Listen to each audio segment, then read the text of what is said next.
치열한 접전이 이어지고 있는 미 대선 개표 상황을 일본 언론들도 시시각각 전하고 있습니다. 출범 2달째를 맞은 스가 내각은 새 미국 대통령과의 긴밀한 관계 구축을 가장 큰 외교 과제로 보고 있는데요. 일본 반응 알아보겠습니다. 도쿄 이경화 특파원 연결합니다. 이경화 특파원.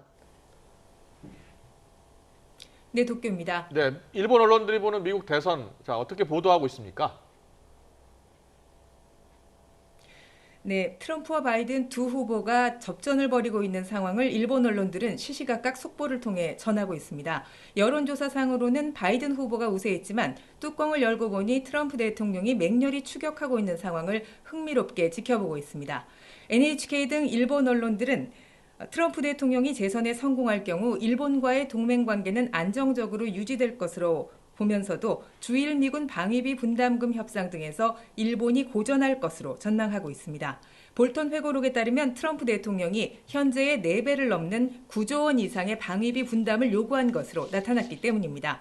반면 바이든 후보가 당선될 때는 일본 정부가 기후변화와 젠더 문제 등의 정책 변화에 노력을 기울여야 할 것이라고 지적하고 있습니다. 환경과 인권 등을 중시하는 미국 민주당 입장에서는 주요 선진국에 비해서 대응이 뒤떨어진 일본의 문제점이 두드러지게 눈에 띌 것이라는 얘기입니다. 어느 후보가 당선되든 미국의 대중국 강경 노선이 크게 변하기는 어려울 것이라는 분석이 대부분인데요. 하지만 그 수위가 어느 정도일지는 트럼프와 바이든 두 후보 사이에 온도차가 있어서 일본의 대중국 외교에도 상당한 영향을 주게 될 것으로 예상됩니다. 모태기 외무성 장관은 선거 전인 지난달 29일에 자신이 속한 파벌 모임에서 어느 쪽이 이기더라도 미국 제일주의는 바뀌지 않을 것이라고 밝힌 바 있습니다. 큰 틀의 미일 동맹 관계는 변함이 없겠지만 스가 내각과 새 미국 정부가 어떤 관계를 구축하느냐에 따라서 강론에서는 정책 변화가 예상됩니다. 특히 한미일 동맹을 강조하면서도 트럼프 행정부는 사실상 한일 갈등을 방관해 왔는데요. 새로운 미국 정부가 양국 사이에서 어떤 역할을 할지도 주목됩니다. 아베 전 총리는 트럼프 대통령이 취임하기도 전에 이례적으로 미국을 찾아가서 만났는데요. 스가 총리는 언제쯤 미국과 정상회담을 갖게 될까요?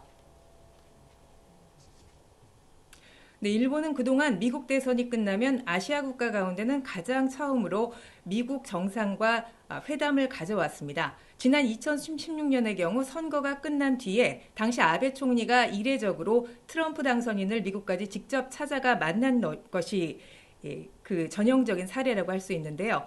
이 만남을 계기로 트럼프 대통령과 개인적으로 친밀한 관계를 구축하는 데 성공했고 그 뒤 일본은 미국과 각별한 우호 관계를 유지해 왔습니다. 취임 2달째를 맞은 스가 총리 입장에서도 새 미국 대통령과 가능한 빨리 만나서 견고한 미일 동맹을 세계에 과시하고자 할 것으로 예상됩니다. 트럼프 대통령이라면 올해 안에도 방미를 추진할 수 있고 바이든 후보가 당선될 경우 정식 취임한 이후인 내년 2월 이후에 미일 정상회담이 이뤄질 것으로 일본 언론들은 예상하고 있습니다. 하지만 선거 결과가 확정된 상황은 아니기 때문에 일본 정부는 대단히 신중한 입장입니다. 가토 관방장관은 정례 기자회견에서 세계적으로 주목받는 선거 결과와 그에 따른 영향에 대해서 일본 정부는 높은 관심을 갖고 주시할 것이라고 언급했습니다.